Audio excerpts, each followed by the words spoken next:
This is Andy Purewal for Boxing News. I'm joined by trainer Mark Tibbs over Zoom. Mark, how are you doing? Yeah, lovely, Andy. It's been a long while, mate. I almost forgot about you. It has been a while, so let's make sure it's not a while again in the future. Obviously, we was due to catch up. It was prior to the announcement of Johnny's injury, meaning that his fight with Rodenko was postponed. So just as kind of a starting point, how's Johnny doing at this moment in time? Yeah, Johnny's in good spirits. He phoned me the other day, and yeah, we're gonna get ready for hopefully before Christmas. So that was a good positive bit of news. So he's his biceps on the mend, and he's doing all this, starting to strengthen it now, which is good, slowly but surely. Yeah. But was it frustrating because obviously he's had a good run of momentum recently? So is it frustrating for you guys that he couldn't get this Rodenko fight kind of over, not over the line, but get into the ring with him? Well, to be fair, it was after the Babbage win, which was a great performance by Johnny. Everyone was on a high, and Johnny Fisher got the bonus fight. Before just after a week, I believe it was. So it was a bonus fight for the whole camp, Johnny included. So it was even a better high getting a bonus fight, but obviously you got to do what the doctor says, and so we have to rest it up. And Johnny's a young man. He's a young man. He's got a long career in front of him. So you got box clever, so to speak. Rodenko is obviously a very established and kind of well-knowledged man in the division. Is he the fight you guys will look to revisit when Johnny's back, or do you think he move on to other targets? Uh, it's a good question, Andy. I mean, we've not since Johnny's been getting some treatment on his elbow. We've not really sat down. So it depends. It depends where the fight's going to be. I guess like geographically, I'm not too sure where we're fighting yet. So it'd be interesting just to get more news. I don't know nothing, Andy, at the minute. All I know is that we should be fighting before Christmas. One name I'm going to pose to you, Mark, and I don't know if it's something which has come up with yourselves in conversation. Certainly, it seems to be the only one which is mentioned for um, Johnny fighting him, and that's Moses Itauma. Is this a name which you guys have spoken about? What do you make of Moses Itauma? Do you think at any point Moses and Johnny will share the ring? Listen, I'm sure they will meet in the future, but certainly not in the near future. It just wouldn't doesn't make sense at the moment. They're both on their way up. It's a great fight for sure, but um, you know we've got our plans and different platforms, I believe, and we with different Yeah. platforms Yeah. at the minute. Yeah, so yeah, that's the first I've heard of that, Andy. Yeah. Obviously, just away from Moses, then you've obviously got John Hedges as well. How's sorry, Johnny? Sorry, how's John Hedges doing? John's doing well. He's just got married. He married his sweetheart, Otti. I don't know if I should have mentioned her name, but I've mentioned it. Ottenza actually, and no, Otti. He's married Otti, and we went to his wedding. The whole gym went to his wedding reception. It was a great evening, and Johnny's texted me from time to time. He has his plans, and he'll be back, I believe, straight after Christmas. Now, I can't see it before Christmas. He's got to have a little bit of keyhole surgery. And there's a lot of people been contacting me want to use him for sparring, which would have been great because it was good educational sparring for him. But unfortunately, he's got to have this little minor operation on his hand, and yeah, so he won the Southern Area title last month, and great boxer Johnny. He's got a great, wonderful future in front of him. Definitely a world champion in the making for sure, 100%. And Mark, of course, you've got young Giorgio Visioli returning tomorrow night. What are you hoping Giorgio shows in his next outing? Well, Giorgio, I'm hoping he puts a couple of shots together because he's stinging and pinging people with one shots like a striker. Very good, and that's good. That works for him well. He will never lose that. But what we have been working on is putting shots together after he's stung the target and opened them. So You know, say for instance, say he rocks him with a right hook or a left hook or a left uppercut or straight left backhand. We want to put something on the end of it at some point. So I mean, you know what I mean. You're going to be putting his shots together on Saturday night. Let's not forget Joel Bartel's fighting tonight on the Channel 5 show at York Hall, Bethnal Green. So yeah, so I've got Joel Bartel tonight and Giorgio tomorrow So in a Sheffield. busy weekend for you then, Mark. It's been busy for the last couple of years. Mark, I'm interested to know, and because we haven't caught up recently, haven't had a chance to ask. Obviously, at the minute, you've got a very young stable, but fighters who you've worked with from the get-go with their careers. In the past, you've obviously had more established names. You've had those big nights. What's it like at the minute for yourself, just working with younger fighters, helping guide them through their career, really helping them learn the fundamentals of a professional game? Are you enjoying it as much as what you did as you have with previous, more established names? Yeah, I hear what you're saying. It's very rewarding for me. I'll give you an example.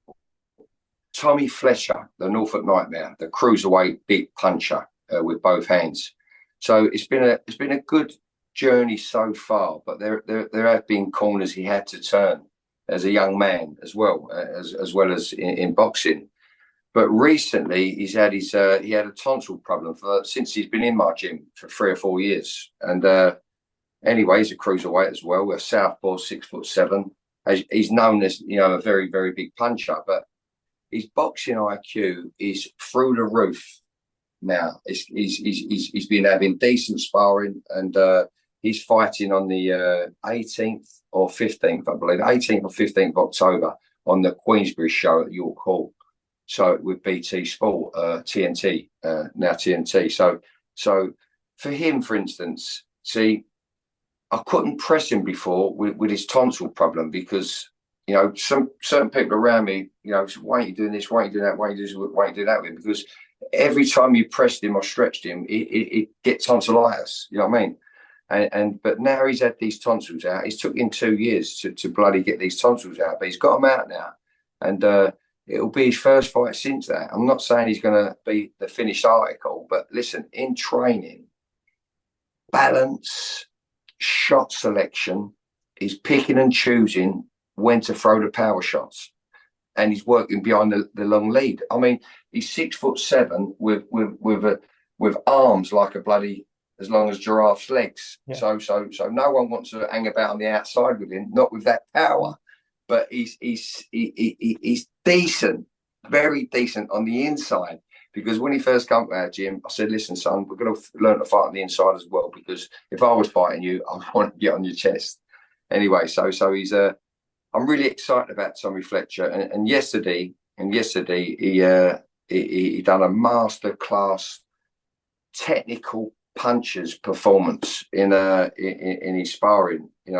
Getting ready for this fight on the 18th of October.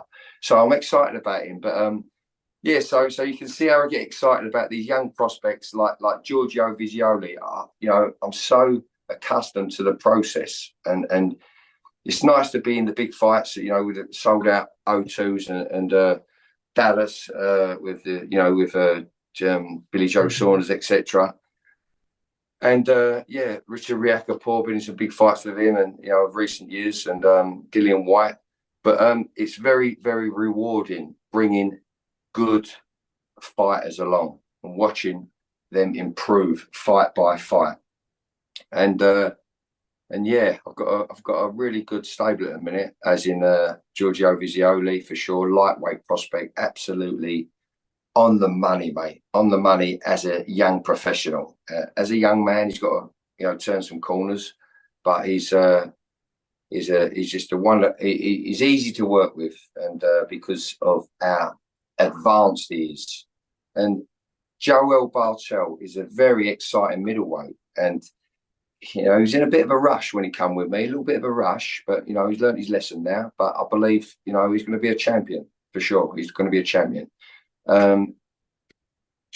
Johnny Hedges, you brought him up. He's a Southern Area cruiserweight champion. He will be a world champion as long as he don't take his eye off the target, for sure. Yeah, I believe they'll all fight for big titles. Yeah, Provided they live up to your own expectations for them, Mark.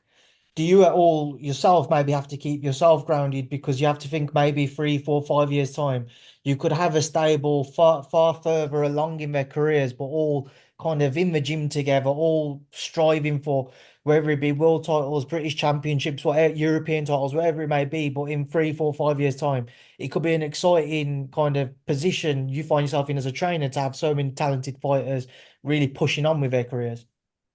Well, listen, look, this is how it is. Uh, Johnny Fisher, for instance, he was so raw. But I believed in his work. I believed in him, and I give him my time because of his work ethic and his big heart. And listen, Johnny Fisher is is gonna is an handful, mate, and he's going to be a technical handful. I promise you that. And you'll see it again in his next fight. Unfortunately, Babbage was meant to give us some rounds. I believed he would, but Johnny just, first fast and I just took everything away from him straight away. So all the fighters that I'm involved with right now, I wouldn't be giving them my time if I didn't believe in them. I'm bloody 55 years of age. So I believe they're all going to fight for world titles. That's what I believe. And yeah, for sure. I mean, Mark, you mentioned your own age there, and you've got, like we said, a young stable. Do you think about yourself, kind of what's the cutoff? Because they could all still be boxing in 10, 15 years' time, Mark. So have you got a cutoff as to when kind of you'll maybe not be looking to bring new fighters into the gym, especially ones at such an early stage? Well, you know what? I enjoy what I do. I enjoy giving advice and steering people. I manage. I'm a manager as well, so I'm leaning towards I'm looking at setting up some form of management company with a good business friend of mine. So yeah, that also excites me, and so yeah, I can't. It's telling. It's telling. Padding, big guys, big cruisers, big heavies, even little guys like Giorgio Visioli. He's a big puncher. Trust me. He's a sharp shooter, but he can punch as well. But it all takes its toll. But I enjoy bringing. I'm enjoying at the moment bringing these young stars along. Well, Mark, I tell you, for 55, you certainly don't look it. I bloody feel 155. Mark, just before we wrap this up, I want to get your thoughts on a few other topics. Obviously, last weekend we saw Daniel Dubois, somebody who you briefly had a stint working together with, kind of shocked the world with a dominant, destructive display against Anthony Joshua. What did you make of that fight at Wembley Stadium? Took my breath away. Fantastic performance. I always said in that fight, whoever's first, fast, and hard wins. But Daniel showed resilience. Whereas before he was, he got tagged and took the knee, sort of thing. There was none of that. He fought fire with fire. He showed great counter punches, beautiful slips and counters, and he set stuff up. There was game plan in his craft, in his work, and yeah, I was over the moon for him, to tell the truth, because it ain't been he's been up against it. He's a young heavyweight, and he's told all the naysayers now, and it was a great performance, a fantastic performance by Daniel, unbelievable, in fact, and the way he picked and went about his business, just brilliant. How much of a shock was it for you just to see quite just how dominant he was? Obviously, he dropped AJ in the first round, and from there on out, Anthony Joshua just could not get back into that fight. No, well, the thing was, yeah, I knew in my head what he had to do, but doing it with Anthony Joshua was a bit of a task, but because of the resume of Anthony Joshua, but he hasn't looked brilliant himself of late, Anthony, and he's not fought the caliber to have stretched him and keep him on track, if you know what I mean, if that makes sense. And whereas Daniel has, he's I thought he should have had that Alexander bump that body shot. Sorry, bump that body shot.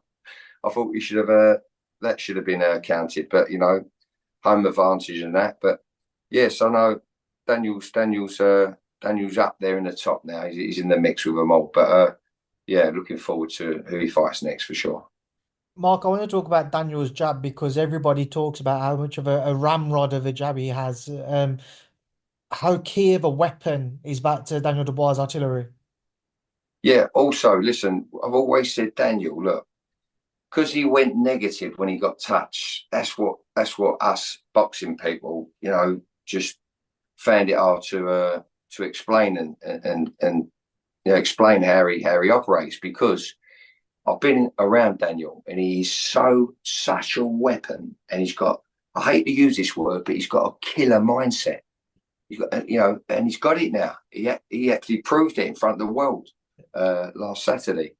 So, and he's fast, he's dominating, and his left jab is the same as his right hand. He's just a solid puncher. I mean, to be fair, I took Johnny Fisher to spar with Daniel a little while ago, a few times actually, and I know how to negate a man against Daniel, with all due respect, because you know I took Johnny over to spar with Daniel, and I said, Johnny, I'm going to take you to spar with Daniel, but you must box like this. We're only doing 4 rounds.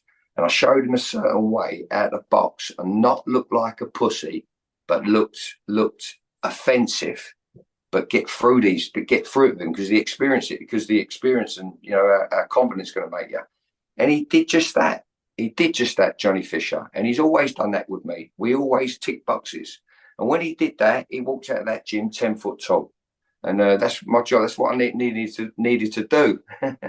But another guy, I won't mention his name, who's far more advanced or got much better pedigree than Johnny had at the time, was in after us. I took him over there with us with his own trainer, and obviously left him to his own devices because he was with his own trainer. But you know, Daniel absolutely gave him good work, and that guy, I got a lot of respect for this guy, so I won't mention his name, but he weren't happy with himself. But he boxed the wrong fight against Daniel in the spar. Do you get me? Sorry, someone trying to call me. It's all good, Mark. I'm still here. Can you still see me? I can, yeah. Yeah. All right, let's try and get rid of this guy. 1 second. You was mentioning how you'd taken Johnny for sparring with Daniel, and then there was another gentleman who was there who you've got a lot of respect for, but you didn't mention his name, who kind of Daniel gave him some Yeah. Well, what it was, we had the opportunity. It was quite a while ago to spar with Daniel Dubois, and I said, "Come, let's go and spar with Daniel." But I want to take this guy over with me too. Cleared it with his trainer, took him over. He was an international guy. He was wasn't from the UK. So I said, "Look, I'm going over there because I only want to do 4 rounds. I want to do this spar in my own head. I'm talking to my own self now. I only want to get this spars because I want you to do this, and this is discipline." If you box Daniel this way in this spar, yeah, this is a lesson. Yeah, I want to see if he can do it. This is Johnny, and he did just that and more. He was brilliant, Johnny, and we've sparred since with Daniel quite a few times. But this other guy was very disappointed in how he performed, and he's much more. He's got much better pedigree than Johnny. You know, in boxing, in the world of boxing and amateur boxing especially. But he's an international guy. He's very disappointed with himself, but he boxed the wrong tactics. But I like this guy, and he went, "Man, I'm not." He said, "I'm not happy with myself. I'm going back." I went, "Right, you're going back yourself Friday." but what I'm saying is, his own trainer took him back Friday. But I like the fire in this guy's belly. He's a good fighter. He's well known, and he went back there and he made it. He ticked the box himself and had a better spar himself on the Friday, but that's what you call fighting art. But no, yeah. So like, well, I've lost myself now, and I'm talking about other things now. Just talking about Daniel Dubois. Yeah. But no, the prospects I've got as well at the minute is I'm happy bringing them along, and I can see them fight by fight getting better and better and better. So that's what it's about, and they're all young, but they're all bordering on title fights now, and it's took me 2 or 3 years, 4 years, some of them. But this is why we put the hard work in to reap the rewards. Yeah. Mark, just sticking with the theme of Daniel Dubois, obviously we know you had that stint where you worked together in the gym, but you never quite was able to kind of corner him for a fight, and then you parted ways. Any regrets there that maybe you couldn't take that partnership a little bit further? Well, I never have no regrets. I'll be honest with you, Andy. You know, I'll be truthful with that because, but I know what I could have done with him. All of my guys, I know what I can do with them. I don't know how I know. It's just because if they give me themselves, I'm gonna, I'm gonna take them to the best they can be, and they're gonna make a lot of money. That's what we're in it for. But obviously, in the safest possible way. But no, to be fair, it has crossed my mind, but no, I've got a lot. I've got a really good crew around me. All lightweights, welterweights, middleweights, couple of cruiserweights. They're going to be a fight for world titles for sure. And heavyweight in Johnny Fisher. That's the biggest ticket seller in Great Britain right now. And we're onto something big. Trust me, Johnny can box, and he's getting a technician as well as his big heart and his strength and all of that. So I'm happy with what I've got. And listen, no one put a gun to my head. I did what I did for my own reasons. Mark, just with what could be next for Daniel, there's obviously been a lot of talk about the rematch. If you're Anthony Joshua, do you think it would be a wise move to step back in immediately for a rematch with Daniel Dubois? We know he's done it in the past with Andy Ruiz and then with Alexander Usyk, but do you think it's a different version of AJ compared to what we've seen previously now? Uh, he can't afford to have another performance like he did, Andy. You know what I mean? He just can't. But he's at the twilight years, in his boxing years, and he can't afford to, go down and learn new stuff and this and that. Or I'm not too sure, Andy. I don't really know how to answer that question. I personally, as a fan, it's difficult. It's difficult. He can't. It's there, and it's there to be made. I'm not too sure if it's he's got a rematch clause, but it's there to be made. The world would like to see it and all of that, but he cannot fight like he did. Because he just can't perform. It's too dangerous. Boxing is dangerous. Getting punches to the head is dangerous. Getting jaws rocked is dangerous. And you know what I mean? You got to box clever. And he's done everything. He's done everything. Everything there is to do in boxing, he's done. But you know what? His people close to him, they're meant to be smart, so they know what they're doing and they've got to do what they've got to do. But listen, yeah, it's yeah. I was like, listen, if he fights on, he fights on. Let's just hope he don't perform like he did. Mark, just sticking with the heavyweight division, there's a rematch on the horizon. Fabio Wardley, Fraser Clark too. What do you expect to see unfold when they share a ring for a second time? Yeah, I fancy Fraser this time. Fancy Fraser. Couldn't pick a winner before. Couldn't pick a winner. And I don't know why I fancy Fraser because I'm not around none of them. I know Fabio really, really well, actually. And I just think Fraser will tap into that experience he's got. Yeah, no one can give you that experience. He's got it. He's got it. As long as you don't get too fancy, I think he'll come out victorious. But Fabio is a younger. I think he's got lesser miles on the clock, and might have a little bit more spring in his step. But I just think experience will come through. And final one, Mark, obviously at the back end of the Alexander Usyk Tyson Fury 2, repeat or revenge? Oh, mate. Well, Tyson's built. He's built with the same intellectual brains as Usyk, and he's the bigger, animal in there. He should push him back, lay on him, whack big target, use that front hand to distract and get that straight backhand off before he brings it up and puts an hook on it as well. But yeah, I'm fingers crossed Tyson Fury can do it. I'm backing him to be victorious. Mark, it's been a pleasure to catch up with you. It's been really good to talk, and I hope you enjoy the rest of your day and obviously the weekend ahead. Good luck, obviously tonight. Good luck tomorrow night, and yeah, I'll speak to you soon. Thanks, Andy. Good to see you again after such a long time.